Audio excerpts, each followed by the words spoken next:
Hello, Namaste, and this is the reading for the sign of Sagittarius and Moon Rising and Venus. आज मैं आपके सामने एक बहुत इम्पॉर्टेंट इवेंट पहले तो बताऊंगी और वो ये है कि Saturn and Neptune they are conjuncting in the sign of Aries at 0 degrees. No this is a very important conjunction क्योंकि लास्ट ये हुआ था, 36 ईयर्स पहले हुआ था. That is in 1989. और उस टाइम पे बहुत इंपॉर्टेंट इवेंट्स हुए थे वर्ल्ड में. बर्लिन वॉल गिरी थी. There was disintegration of USSR, यानी कि Russia, and all the Tiananmen square भी हुआ था चाइना में. So now it is taking place this year and next it is going to take place in 2061. तो तब तक हम लोग तो जीवित नहीं होंगे. Now the important thing is that कि Saturn is all about reality and Neptune is all about fantasy. तो हम लोग किसी न किसी फैंटेसी वर्ल्ड में जी रहे हैं. हम 36 ईयर ओल्ड साइकिल पूरी कर रहे हैं. तो please remember that we are ending it. It is definitely going to end because Saturn जो है यानी शनि, वो हम लोगों को एक रियलिटी चेक ज़रूर देगा. और Neptune being the god of sea, वो इमोशन, इल्यूजन, फैंटेसी, इन सब में हमें रखता है. But we will have to weigh both the things and then take a decision. तो keeping that in point of view, हम सभी यानी पूरा world is going to be affected by it. और हम सभी कोई ना कोई एक बड़ी मेजर साइकिल अपनी लाइफ में ख़त्म कर रहे हैं. Now Sagittarius, first card I have got the 9 of Swords. You look very worried. Second is Temperance and the third is Ace of Cups.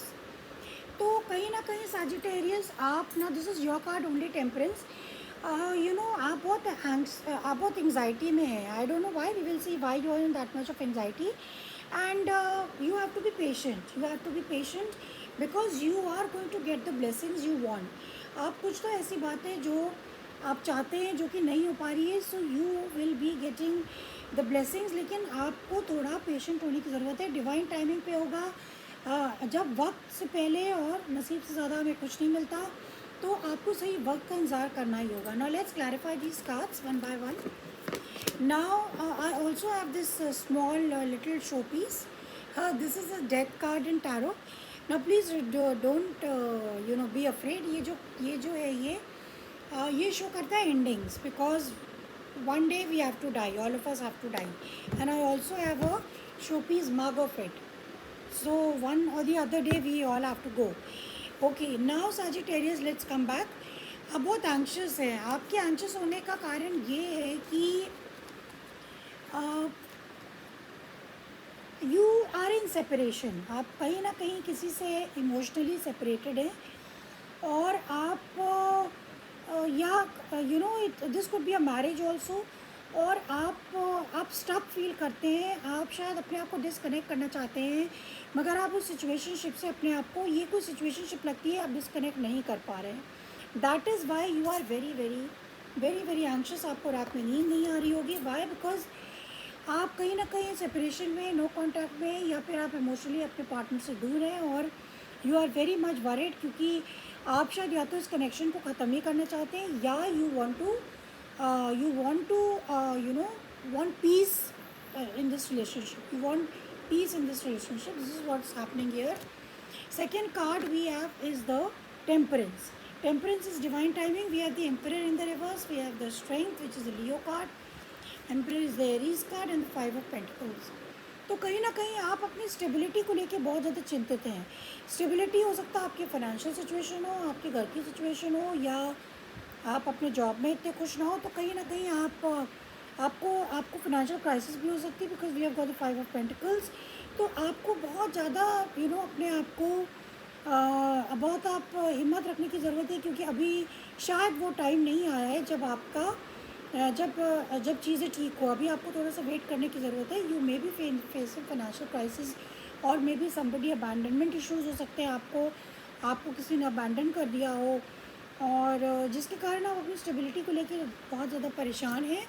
But you have to be patient, क्योंकि जो कुछ भी होगा, जब when God will want, when the universe is going to want, तभी होगा. Next we have the Ace of Cups, which is a very beautiful card, Holy Grail, and this is a card of blessings and happiness and emotional happiness especially. Now this is clarified by the hermit by the 8 of Pentacles and by the 3 of Pentacles. तो आपकी life में ये अचानक से आएगा, ये अचानक से ब्लेसिंग आपकी लाइफ में आएगी, आपको कोई मिलेगा, क्योंकि जब आप काफ़ी अकेले होंगे और आप अपने काम में बहुत व्यस्त दिख रहे हैं, आपने इस सिचुएशन से अपने आप को अलग रखने के लिए अपने आप को पूरी तरीके से काम में झोंक दिया है और आप उसी को कर रहे हैं। बट आपकी लाइफ में definitely there will be a new love coming, a new opportunity coming, और आप काफ़ी इंट्रोस्पेक्शन में हैं, आप काफ़ी सोच विचार भी कर रहे हैं कि आपको क्या करना चाहिए, क्या नहीं करना चाहिए। But presently you are working very hard. If it is your work life and if it is your love life, then definitely there is something new is going to come into your life. Now let's see Sagittarius कि आपके love life में क्या हो रहा है. Let's see.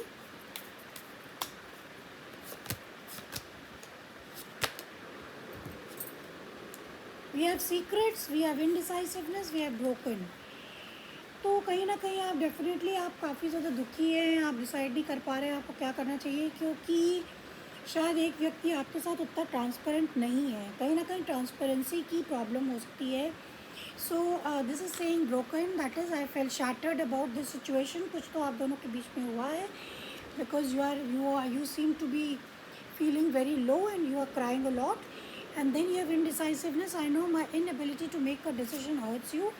आप decision नहीं ले पाते हैं तो शायद आपका पार्टनर या आप उससे नाखुश हो. And secrets, I haven't told you everything. तो ट्रांसपेरेंसी की ज़रूरत है. Please be transparent in your relationship, whether it is work और whether it is your love life. Everything will be okay.